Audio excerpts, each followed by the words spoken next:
하나님의 말씀 함께 보시겠습니다.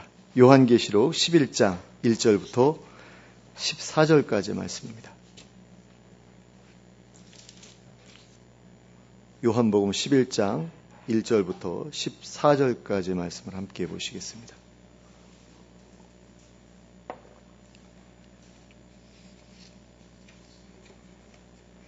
함께 읽겠습니다. 시작. 또 내게 지팡이 같은 갈대를 주며 말하기를 일어나서 하나님의 성전과 제단과 그 안에서 경배하는 자들을 측량하되 성전 바깥 마당은 측량하지 말고 그냥 두라. 이것은 이방인에게 주었은즉 그들이 거룩한 성을 42달 동안 짓밟으리라. 내가 나의 두 증인에게 권세를 주리니 그들이 굵은 베옷을 입고 1260일을 예언하리라. 그들은 이 땅의 주 앞에 서 있는 두 감람나무와 두 촛대니 만일 누구든지 그들을 해하고자 하면 그들의 입에서 불이 나와서 그들의 원수를 삼켜버릴 것이요 누구든지 그들을 해하고자 하면 반드시 그와 같이 죽임을 당하리라. 그들이 권능을 가지고 하늘을 닫아 그 예언을 하는 날 동안 비가 오지 못하게 하고 또 권능을 가지고 물을 피로 변하게 하고 아무 때든지 원하는 대로 여러 가지 재앙으로 땅을 치리로다. 그들이 그 증언을 마칠 때에 무적행으로부터 올라오는 짐승이 그들과 더불어 전쟁을 일으켜 그들을 이기고 그들을 죽일 터인즉 그들의 시체가 큰 성 길에 있으리니 그 성은 영적으로 하면 소돔이라고도 하고 애굽이라고도 하니 곧 그들의 주께서 십자가에 못 박히신 곳이라. 백성들과 족속과 방언과 나라 중에서 사람들이 그 시체를 사흘 반 동안을 보며 무덤에 장사하지 못하게 하리로다. 이 두 선지자가 땅에 사는 자들을 괴롭게 한 고로 땅에 사는 자들이 그들의 죽음을 즐거워하고 기뻐하여 서로 예물을 보내리라 하더라. 3일 반 후에 하나님께로부터 생기가 그들 속에 들어가매 그들이 발로 일어서니 구경하는 자들이 크게 두려워하더라. 하늘로부터 큰 음성이 있어 이리로 올라오라 함을 그들이 듣고 구름을 타고 하늘로 올라가니 그들의 원수들도 구경하더라. 그때 큰 지진이 나서 성 10분의 1이 무너지고 지진에 죽은 사람이 7천이라. 그 남은 자들이 두려워하여 영광을 하늘의 하나님께 돌리더라. 둘째 화는 지나갔으니 보라 셋째 화가 이르는도다. 아멘. 오늘 우리가 함께 읽은 본문에는 6번째 나팔이 불리고 난 다음 7번째 나팔이 불리기 전에 사도 요한이 경험했던 두 번째 사건이 기록되어 있습니다. 첫 번째 사건은 지난주에 살펴본 것처럼 사도 요한이 하늘에서 내려온 천사로부터 책을 받아 먹은 일이었고, 오늘 우리가 살펴보게 될 두 번째 사건은 사도 요한이 두 증인에 관한 예언과 환상을 듣고 보았던 일이었습니다. 먼저 1절과 2절 말씀을 다시 한번 보시겠습니다. 또 내게 지팡이 같은 갈대를 주며 말하기를 일어나서 하나님의 성전과 제단과 그 안에서 경배하는 자들을 측량하되 성전 바깥 마당은 측량하지 말고 그냥 두라. 이것은 이방인에게 주었은즉 그들이 거룩한 성을 42달 동안 짓밟으리라. 자, 앞서 요한계시록 10장 8절에 기록된 말씀, 즉 하늘에서 나서 내게 들리던 음성이 또 내게 말하여 이르되 내가 가서 바다와 땅을 밟고 서 있는 천사의 손에 펴놓인 두루마리를 가지라 하기로라는 말씀에서 언급된 그 음성의 주인공은 뒤에 이어지는 내용으로 볼 때 하나님이신 것이 분명합니다. 그리고 요한계시록 10장 11절에 기록된 말씀, 즉 그가 내게 말하기를 내가 많은 백성과 나라와 방언과 임금에게 다시 예언하여야 하리라 하더라라는 말씀에서 그라고 언급된 분 역시 사도 요한에게 두루마리를 건네준 천사가 아니라 앞서 말씀하셨던 하나님이신 것이 분명합니다. 개정개혁 성경에서는 그가 마치 사도 요한에게 두루마리를 넘겨준 천사인 것처럼 생각되도록 번역해 놓았지만 다른 번역 성경들을 보면 모두 다 그 말을 한 것이 천사가 아니라는 것을 분명히 알 수 있도록 번역해 놓았습니다. 그리고 본문 1절에서 사도 요한에게 지팡이 같은 갈대를 주신 분도 3절에서 내가 나의 두 증인에게 권세를 주리니 라고 하신 말씀으로 볼 때 하나님이신 것이 분명합니다. 그러니까 6번째 천사가 나팔을 분 이후로 벌어진 일들은 모두 다 하나님께서 친히 사도 요한에게 설명을 해 주시는 가운데 벌어진 일이었던 것입니다. 그런데 하나님께서 이 갈대를 사도 요한에게 주셨던 이유는 그것으로 세 가지를 측량하게 하시기 위함이었습니다. 그리고 그 세 가지는 하나님의 성전과 제단과 그 안에 모여서 경배하고 있었던 사람들이었습니다. 그런데 여기에서 하나님의 성전과 제단을 측량하라고 하셨던 것은 이해할 수 있는 일이지만 성전 안에서 하나님을 경배하고 있는 사람들을 측량하라고 하셨던 것은 정말 이상한 일이라고 하지 않을 수 없습니다. 그들이 일렬로 줄을 서서 경배하고 있었다면 그 줄의 길이를 측량하는 것이 가능했겠지만 그들이 여기저기 흩어져서 경배하고 있었다면 그들을 측량한다는 것이 무슨 의미인지부터 이해할 수 없는 일이 되고 말기 때문입니다. 그러므로 우리는 여기에 사용된 측량하라는 단어의 의미가 단지 길이에 대한 것만을 대상으로 하고 있지 않다는 것을 깨달아야 합니다.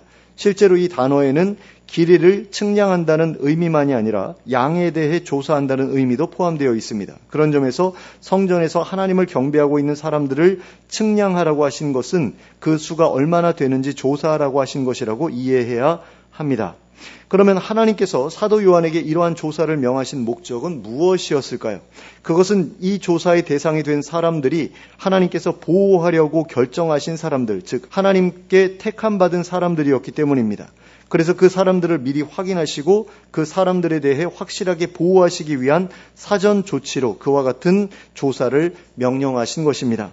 그러나 하나님께 택함받지 못한 사람들은 하나님의 보호를 받지 못하게 될 것이었습니다. 본문에서는 그 사람들 중에 일부를 가리켜 이방인들이라고 말씀하고 있습니다. 그리고 그 이방인들은 성전의 바깥마당, 즉 이방인의 뜰을 차지하게 될 것이었습니다. 하나님께서 그들에게 그곳을 허락해 주셨기 때문입니다. 그리고 성전 바깥마당을 점령한 그 이방인들은 42달 동안, 그러니까 3년 반 동안 거룩한 성 예루살렘을 짓밟을 것이었습니다. 그러니 이 사람들은 하나님께 택함받지 못한 사람들임에 틀림이 없습니다.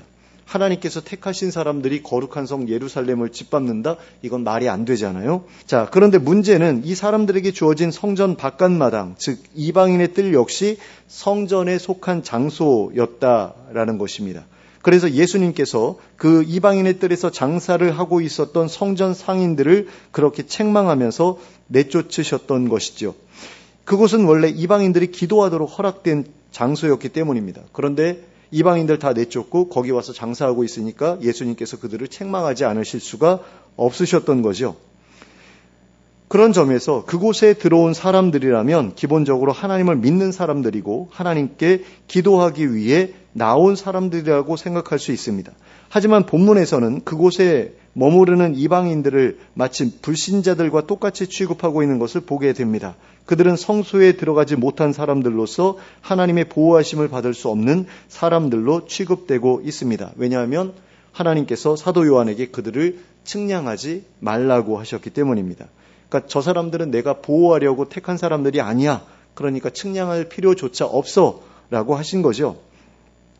그런 점에서 이 이방인들은 유대인과 구별되는 존재로서의 이방인을 가리키는 것이 아니라 겉으로는 하나님을 믿는 사람인 척 하지만 실제로는 하나님을 믿지 않는 사람들, 즉 예수님께서 외식하는 자들이라고 책망하셨던 바리새인들과 똑같이 위선적인 행태의 그리스도인들을 가리키는 것이라고 볼 수 있습니다.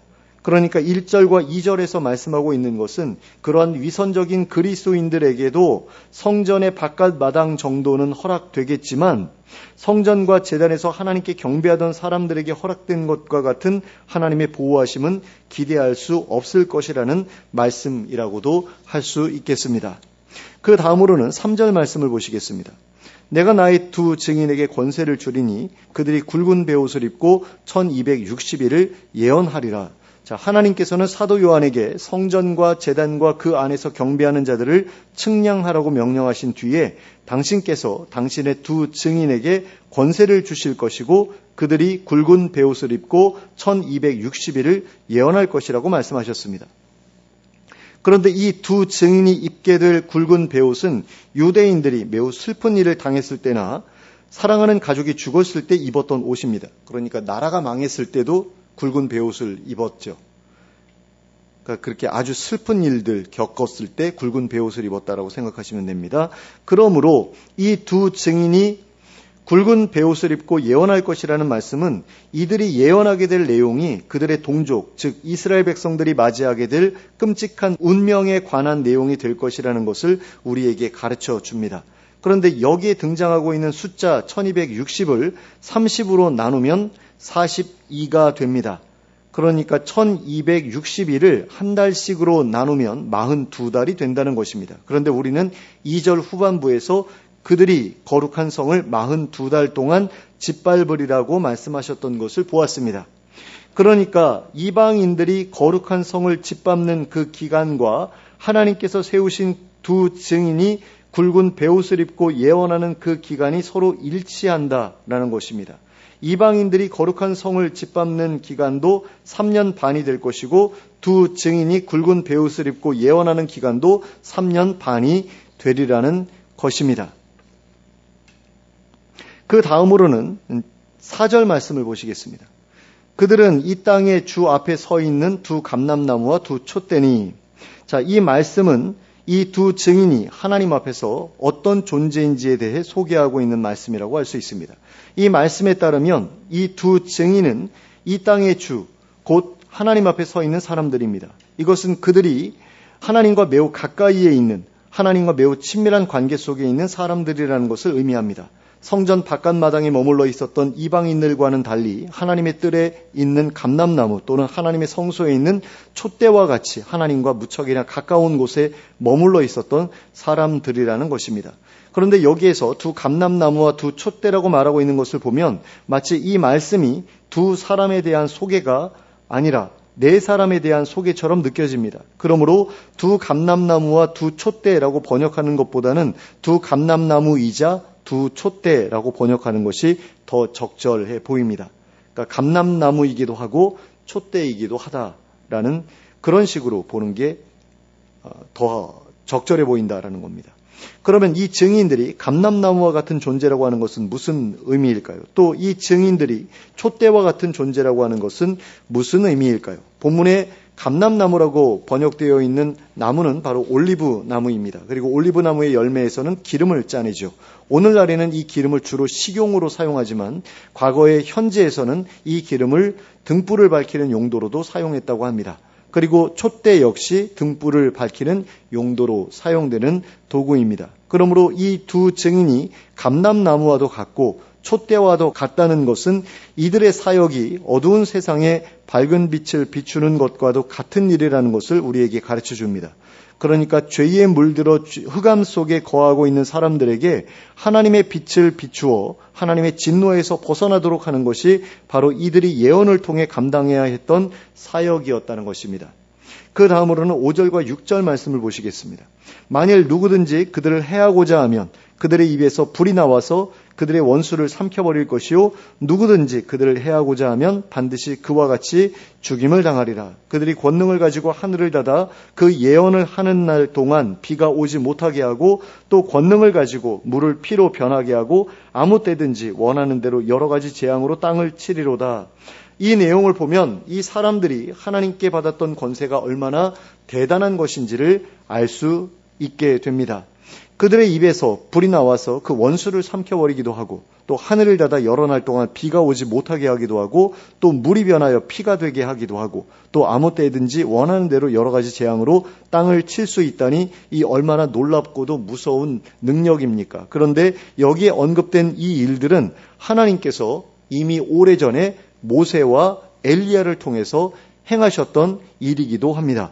그리고 우리가 여기에서 한 가지 기억해야 할 것은 예수님께서 변화산상에서 만나서 자신이 앞으로 행하실 일, 즉 십자가에서 죽으실 일에 관해 대화를 나누셨던 사람들도 바로 이 두 사람, 모세와 엘리야였다라는 것입니다. 그런 점에서 이 두 증인이 예언해야 했던 내용도 앞으로 예수님께서 행하실 일들, 즉 예수님께서 세상을 심판하시고 재림하실 일들에 대한 것이었으리라는 것을 알 수 있게 됩니다. 그러니까 이 두 증인이 마치 예수님께서 변화산상에서 만나셨던 모세와 엘리야 같은 사람들일 것이고 그 사람들은 바로 예수님께서 세상을 심판하시고 또 재림하실 일에 대해서 예언할 것이다 라는 거죠. 그 다음으로는 7절부터 10절까지의 말씀을 보시겠습니다. 그들이 그 증언을 마칠 때에 무적행으로부터 올라오는 짐승이 그들과 더불어 전쟁을 일으켜 그들을 이기고 그들을 죽일 터인즉 그들의 시체가 큰 성 길에 있으리니 그 성은 영적으로 하면 소돔이라고도 하고 애굽이라고도 하니 곧 그들의 주께서 십자가에 못 박히신 곳이라. 백성들과 족속과 방언과 나라 중에서 사람들이 그 시체를 사흘 반 동안을 보며 무덤에 장사하지 못하게 하리로다. 이 두 선지자가 땅에 사는 자들을 괴롭게 한 고로 땅에 사는 자들이 그들의 죽음을 즐거워하고 기뻐하여 서로 예물을 보내리라 하더라.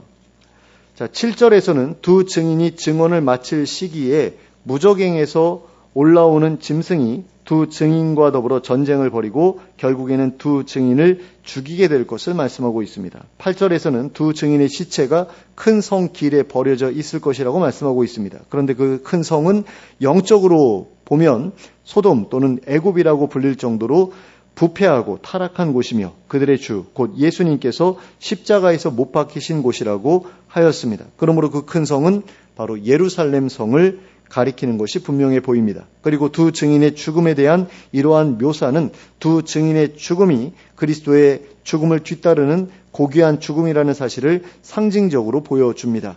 9절에서는 온 세상 사람들이 두 증인의 시체를 구경하면서 사흘 반 동안이나 무덤에 장사하지 못하게 할 것이라고 말씀하고 있습니다. 또 10절에서는 이 땅에 사는 모든 사람들이 두 선지자의 죽음을 즐거워하고 기뻐하여 서로 예물을 보내기까지 할 것이라고 하였습니다. 그리고 그 이유에 대해 말하기를 두 선지자가 그들을 괴롭게 하였기 때문이라고 하였습니다. 두 증인의 예언이 사람들에게 커다란 죄책감과 두려움을 불러일으켰기 때문이라는 것입니다. 그 다음으로는 11절부터 13절까지의 말씀을 보시겠습니다. 3일 반 후에 하나님께로부터 생기가 그들 속에 들어가매 그들이 발로 일어서니 구경하는 자들이 크게 두려워하더라. 하늘로부터 큰 음성이 있어 이리로 올라오라 함을 그들이 듣고 구름을 타고 하늘로 올라가니 그들의 원수들도 구경하더라. 그때 큰 지진이 나서 성 10분의 1이 무너지고 지진에 죽은 사람들이 7천이라. 그 남은 자들이 두려워하여 영광을 하늘의 하나님께 돌리더라. 자, 그런데 11절부터 13절까지의 내용을 보시면 3절부터 10절까지의 내용과는 조금 다른 방식으로 기록되어 있는 것을 볼 수 있습니다.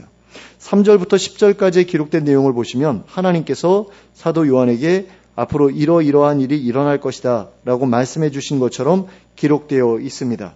아니면 사도 요한이 직접 이런 것입니다 라는 식으로 그냥 설명한 것처럼 나와 있거든요. 그런데 11절부터 13절까지 기록된 내용을 보시면 사도 요한이 자기가 직접 본 것을 말하고 있는 것처럼 기록되어 있습니다. 그런데 이것은 개정개혁 성경만 그렇습니다. 다른 번역 성경들을 보면 3절부터 13절까지를 모두 다 사도 요한이 혼자서 말하고 있는 것처럼 기록하고 있습니다. 제가 보기에도 그렇게 보는 것이 맞다고 느껴집니다. 하지만 개정개혁 성경이나 다른 번역 성경이나 모두 다 똑같이 3절부터 10절까지의 내용은 미래에 일어날 내용, 앞으로 일어날 일들에 대한 내용을 말하고 있는 것으로 번역하고 있고요. 11절부터 13절까지의 내용은 과거에 직접 목격한 사실을 기록한 것처럼 번역하고 있습니다. 그러면 왜 11절부터 13절까지의 내용은 3절부터 10절까지의 내용에 뒤따라서 이어지는 내용임에도 불구하고 과거형으로 기록된 것일까요? 그 이유는 11절부터 13절까지 기록된 내용이 3절부터 10절까지 기록된 내용보다 훨씬 더 중요할 뿐 아니라 확실히 일어날 일이라는 사실이라는 것을 특별히 더 강조하기 위함이라고 할 수 있습니다. 그 일이 이미 일어난 것을 환상을 통해 미리 보았을 정도이니 그 일은 반드시 일어날 수밖에 없는 일이라는 것을 강조하기 위해서 이런 방식으로 차별을 두어 기록했다라는 것입니다. 그런 점에서 11절부터 13절까지의 내용은 사도 요한이 직접 목격한 것을 기록한 것이라고 생각하시면서 읽어볼 필요가 있습니다. 그런 관점에서 다시 한번 그 내용을 살펴보도록 하겠습니다. 사도 요한은 두 증인이 죽고 나서 3일 반이 지난 후에 하나님께로부터 생기가 그들 속에 들어가 그들이 발로 일어서는 것을 보았습니다. 그리고 그들을 구경하던 모든 사람들이 크게 두려워하는 것도 보았습니다.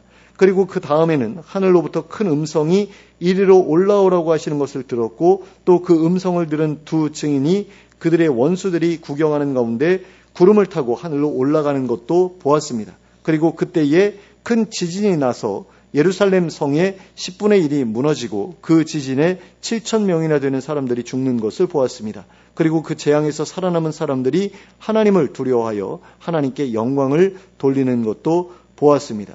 앞의 일은 하나님께서 알려주신 일일지 몰라도 이 일들은 사도 요한이 직접 목격한 일이라는 것입니다. 그러므로 이 일들은 반드시 일어날 일임에 틀림이 없다라는 것이요. 그러므로 두 증인과 같이 하나님의 말씀을 전하다가 순교를 당하게 되더라도 두려워할 필요가 없다라는 겁니다.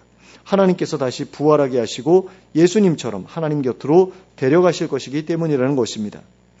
근데 왜 사도 요한이 이런 메시지를 전했을까요? 왜 하나님께서 사도 요한으로 하여금 이런 메시지를 전하게 하셨을까요? 사도 요한의 시대는 굉장한 핍박으로 그리스도인들이 고통받고 있었던 시대이기 때문이죠. 그렇기 때문에 그렇게 고통당하는 사람들을 향해서 하나님께서 특별히 세우신 이 두 증인도 이와 같이 비참한 죽음을 당하겠지만 결국에는 하나님께서 그들을 다시 살려내실 것이고 하나님께로 데려가실 것이야.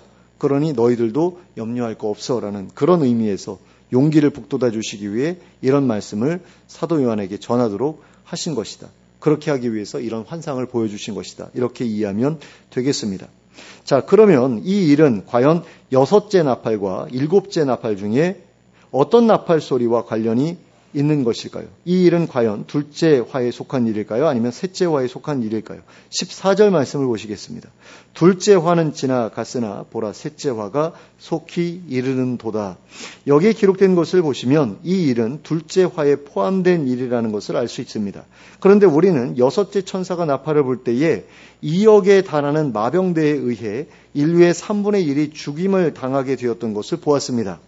그런데 오늘 우리가 함께 읽은 본문에 기록된 일도 둘째 화에 포함된 일이라고 본다면 앞서의 일과 본문에 기록된 일이 동시대에 일어난 일이라고 보아야 할 수도 있습니다. 그러니까 큰 강 유브라데에서 벌어진 전쟁으로 인해 인류의 3분의 1이 죽어가는 동안에 예루살렘이 42달 동안 이방인들에게 짓밟히게 될 것이고 그 기간 동안 두 증인의 사역도 이루어지게 될 것이라고 볼 수 있다라는 겁니다. 그러므로 인류의 3분의 1이 죽어가게 될 그 전쟁의 기간도 42달이 될 것이라고 예상할 수 있습니다. 근데 사실 이 본문은요, 많은 사람들이 7년 대환란 이런 식으로 이야기하는 어떤 그런 본문이기도 합니다. 그래서 앞에 42달, 뒤에 42달 합치면 7년이 되잖아요. 그래가지고 예루살렘이 42달 동안 이방인에게 짓밟히고 그 다음에 2명의 증인이 등장해서 42달 동안 또 예언하는 사역을 하고 이런 식으로 이해를 하게 되면 이게 7년이라는 기간이 되죠. 그런데 이것을 꼭 7년으로 볼 필요가 있을까라는 생각이 들어요. 왜냐하면 오늘 본문에서 보았듯이 1절과 2절에 기록된 내용, 그 다음에 3절부터 13절까지 기록된 내용이 이게 순서대로 된 것이라는 그런 근거가 전혀 없거든요.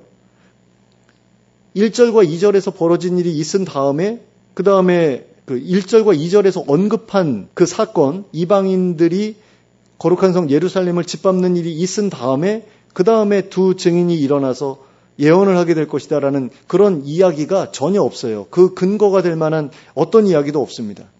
그러니까 이방인들이 거룩한 성을 짓밟는 그 사건과 두 증인이 예언하는 사건이 동시대에 일어났다라고 보아도 전혀 문제가 안 된다라는 겁니다. 그리고 더 나아가서는 유브라데 강에서 벌어지게 된 그 큰 전쟁도 그 시대와 동시대에 일어난 그런 사건이라고 볼 수 있다라는 거죠. 그러면 그것은 7년 대환란이 아니라 3년 반 대환란이 되는 거죠. 근데 대부분의 사람들은 그냥 관습적으로 7년 대환란 이런 식으로 이해를 해왔거든요. 아마 다른 어떤 성경 구절하고 연결해가지고 또 그렇게 해석한 것 같은데 본문의 내용만으로 보면 꼭 7년이라고 볼 필요는 없어요. 3년 반 기간 동안 유브라데 강에서 전쟁이 벌어지고 또 그 다음에 예루살렘이 이방인들에게 짓밟히고 또 그 다음에 2명의 증인이 나타나서 사역하고 하는 그런 일들이 그 3년 반 사이에 동시적으로 이루어졌다. 이렇게 볼 수도 있다라는 겁니다. 자, 그런데 그렇게 보게 되면 예루살렘을 짓밟을 이방인도 어쩌면 상징적인 이방인, 즉 외식하는 그리스도인들이 아니라 아예 하나님을 믿지 않는 사람들을 가리키는 것으로 볼 수도 있게 됩니다. 그런데 과연 여섯째 천사가 나팔을 분 이후에 벌어지게 되리라고 예언되어 있는 이 일들을 문자 그대로 해석하는 것이 옳은지 아니면 상징적으로 해석하는 것이 옳은지 저로서는 잘 모르겠습니다. 학자들 사이에도 서로 의견이 갈리기 때문입니다. 특히 하나님께서 나의 증인이라고 말씀하신 이 두 증인이 누구인지에 대해서도 의견이 갈리고 있는 것을 볼 수 있습니다. 어떤 분들은 이 두 증인을 실제 인물이라고 해석합니다. 이상근 박사라는 분이 있습니다. 우리나라에 성경을 전체적으로 주석한 분이 두 분이 계세요. 박윤선 박사님이라는 분하고 이상근 박사님이라는 분인데, 이제 박윤선 박사님은 이제 합동 측 교수님이고 이상근 박사님은 통합 측 교수님입니다. 둘 다 장로교 박사님들인데요. 이 이상근 박사님이라는 분은 두 증인이라는 단어 앞에 관사가 붙어 있기 때문에 이 두 증인이 실제 인물을 가리킨다라고 보았습니다. 그러나 어떤 분들은 이 두 증인이 실제 인물이 아니라 교회를 가리킨다고 해석합니다. 이필찬 교수님이라고 있는데요. 우리나라에서 요한계시록 권위자로 알려져 있는 분입니다. 그런데 이분은 이 두 증인이 신실한 증거 사역을 감당하는 교회 전체를 가리키며 특별히 두 증인이라는 표현을 사용하고 있는 이유는 성경에서 전통적으로 증거의 진실성을 입증하기 위해 두 명의 증인을 요구하고 있기 때문이라고 설명합니다. 그러니까 유대인들은 어떤 사건이 벌어졌을 때 그 목격자로 2명 이상의 증인이 나타나야 그 증언의 신빙성이 있다라고 인정을 해줬습니다. 그래서 이제 두 증인을 하나님께서 세우셨다라고 그런 식으로 표현했다라는 겁니다. 그런데 사실은 이 두 증인이 개인이 아니라 교회다라는 거죠. 저로서는 첫 번째 주장에 마음이 기웁니다. 저는 역사적 전천년설에 의해서 그걸 근거로 해서 요한계시록을 보는 편에 더 마음이 끌리는 사람이에요. 그럼에도 불구하고 두 번째 주장을 취하는 편이 안전하다고 생각합니다. 그러니까 이 두 증인을 교회로 보는 것이 안전하다고 생각을 해요. 왜냐하면 이단 집단의 교주들 가운데 자신이 이 두 증인 가운데 하나라고 주장하면서 사람들을 미혹했던 일들이 적지 않았기 때문입니다.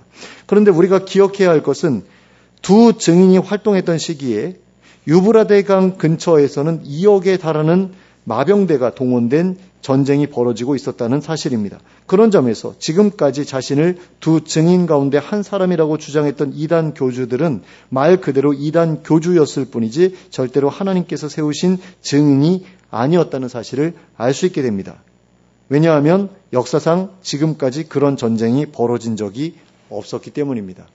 그러니까 두 증인이 등장하는 시대적 배경이 뭡니까?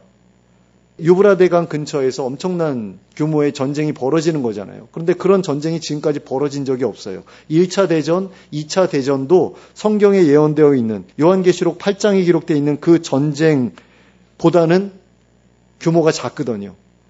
그런데 두 증인은 언제 등장하느냐? 요한계시록 8장에 기록되어 있는 그 어마어마한 규모의 전쟁이 벌어질 때 등장한다고 되어 있단 말입니다. 그런데 그 전쟁이 지금까지 없었잖아요. 근데 자기가 두 증인 중에 한 사람이라고 말하면 그건 사기꾼인 거죠. 게다가 두 증인의 사역은 3년 반에 불과할 뿐이고 그 후에 그들은 불신자들에게 살해당했다가 다시 살아나서 예수님처럼 승천을 하게 된다고 기록되어 있습니다. 그러므로 이 두 증인에 대한 예언을 문자 그대로 해석하고자 한다면 이 모든 일들도 그대로 맞아떨어져야만 합니다. 그렇지 않으면 그 누구도 내가 이 두 증인 중에 한 사람이다라고 주장할 수 없습니다. 그런 점에서 이 두 증인은 어떤 실제 인물 두 사람을 가리킨다기보다는 교회를 가리키는 것이라고 생각하는 것이 합당하다라고 봅니다.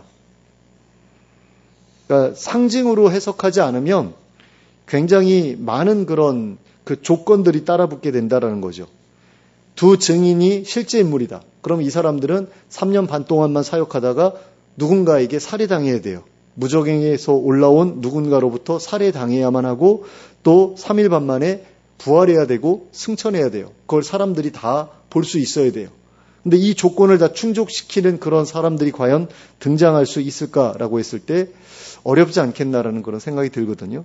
물론 충분히 가능성이 없지는 않겠지만 엘리야도 뭐 승천하고 예수님도 승천하시고 그랬으니까 뭐 그럴 수도 있다라고 볼 수 있겠지만 굉장히 조건이 어렵다라는 겁니다. 만일 유브라데강 근처에서 엄청난 전쟁이 실제로 벌어진다면, 그래서 수많은 사람들이 죽어나가고 예루살렘이 함락되는 일들이 벌어진다면 혹시나 실제 인물 두 사람이 하나님의 증인으로 등장하게 될지도 모릅니다. 하지만 그런 일들이 벌어지기 전까지는 어떤 사람도 자신을 두 증인 중에 한 사람이라고 주장할 수 없습니다. 그러므로 그와 같은 전쟁이 벌어지지도 않았는데 자신을 두 증인 중에 한 사람이라고 주장하는 사람이 등장한다고 한다면 그 사람은 사기꾼임에 틀림이 없다고 생각하셔도 틀림이 없을 겁니다. 그러니까 이런 사람들에게 속아 넘어가시지 않도록 좀 주의하실 필요가 있습니다. 다시 한번 말씀드리지만 본문에 등장하는 두 증인은 실제 인물이 아니라 교회라고 보는 것이 가장 안전합니다. 그리고 그렇게 볼 때라야 본문의 내용이 교회의 구성원인 우리에게도 의미 깊은 말씀으로 다가오게 됩니다. 그렇게 볼 때라야 두 증인에게 주어졌던 사명이 곧 우리에게도 주어진 사명이라는 것을 우리가 실감할 수 있게 되기 때문입니다. 그리고 두 증인을 교회와 연결지어 생각하지 않는다고 하더라도 두 증인과 우리 사이에는 부인할 수 없는 공통점이 있다는 것을 기억할 필요가 있습니다. 그것은 우리 역시 그들과 마찬가지로 하나님의 증인으로 부름받은 사람들이라는 것입니다. 바울은 예수님이 살아계실 때 예수님을 따르지 않았던 사람임에도 불구하고 부활하신 예수님을 만나 배웠기 때문에 그분의 증인이 될 수 있었습니다. 그리고 그는 기꺼이 부활하신 예수님의 증인이 되었습니다. 그런데 우리에게도 부활하신 예수님의 증인이 될 수 있는 이유가 있습니다. 그것은 부활하신 그리스도의 영이신 성령님을 우리 안에 모시고 있다는 것입니다. 그러므로 우리 역시 바울처럼 부활하신 예수님의 증인이 될 수 있습니다. 그리고 기꺼이 그렇게 해야 합니다. 하나님께서 우리가 그렇게 하기를 바라시기 때문입니다. 그런데 우리가 예수님의 증인으로서의 사명을 감당하고자 한다면 절대로 잊어서는 안 되는 것들이 있습니다. 그게 오늘 본문 가운데 나와 있는데요. 첫째는 하나님의 권능이 우리에게 주어져 있다는 것입니다. 그 두 증인에게만 이런 권능이 주어진 게 아니라 우리에게도 그들보다는 못할지 몰라도 그와 같은 권능이 주어져 있다라는 겁니다. 예수님께서도 그것을 말씀하셨죠. 그래서 내가 하늘로 올라가면 너희가 내가 했던 것보다 더 큰 일을 하게 될 것이다 라고 말씀하셨는데 그 이유가 뭡니까? 성령께서 우리 안에 오시면 그렇게 될 수 있다라는 거죠. 자, 우리의 기도를 통해서 우리의 원수인 사단 마귀를 굴복시키고 그에게 사로잡힌 사람들을 건져낼 충분한 능력이 우리에게 허락되어 있다라는 겁니다. 그래서 예수 믿는 사람들은 귀신 들린 사람들 위해서 기도할 때에 안수하며 기도할 때 귀신이 쫓겨나가는 그런 역사를 경험하게 되기도 하죠. 어떤 분들은 무당들 찾아다니면서 전도하는데 그런 분들 중에 정말로 능력 있는 분들은 당집 안에 발을 들여놓기만 해도 무당이 막 도망다니고 하는 어떤 그런 모습을 보여주기도 한다고 그러더라고요. 그러니까 그런 권능이 우리 믿는 사람들에게 하나님의 증인들에게 있다라는 겁니다. 둘째는 하나님을 미워하는 사람들은 우리가 하나님을 증거하는 것을 미워할 것이고 그로 인해 우리에게 많은 핍박을 해올 것이라는 것입니다. 셋째는 그러나 그런 핍박이 찾아오더라도 우리는 하나님의 보호하심 가운데 있게 되리라는 것입니다. 그리고 혹시 우리가 원수의 손에 죽임을 당하게 된다고 하더라도 하나님께서는 우리를 다시 살려내어 하나님께로 데려가실 것이라는 것입니다.